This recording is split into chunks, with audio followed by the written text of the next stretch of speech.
guys can just put on the thinking caps for a second. Don't text or anything like that. Just like focus and zone in. Because there's like, I make a point, so I can make another point. We just got to follow along together like we're one. Okay? Does that make sense? So like 4 of you? Cool. Okay. Every word in human language, once heard, triggers a response in your brain. This goes without question. It's basic cognitive science that's proven best when simply observing human interaction. For example, the word stars. See me, I'm an astronomy nerd, so my ears perk up at attention once heard because I'm fond of these words.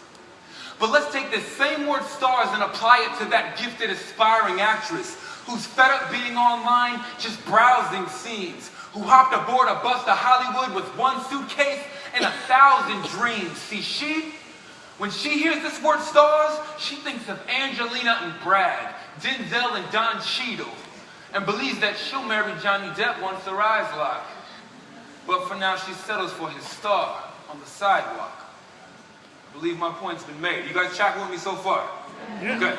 So let's take this same idea, but we'll swap out the vocab. Let's drop out the stars concept and replace it with something a little more down to earth. Let's use words like slave, victim, those people. Mix them in your brain system and tell me, what do you see?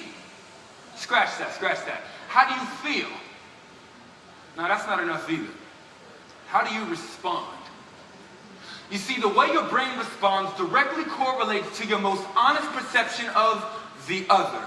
If we continue to view human beings as simply those people, then we can never truly connect with the issue beyond that distant, wishy-washy perception of us and the other.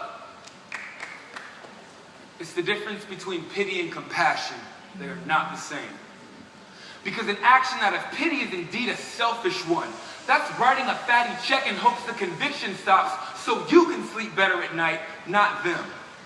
But an action that's birthed out of compassion is truly in its most pure form. This takes us from the me and he to the we, and believe that this is how it's gotta be.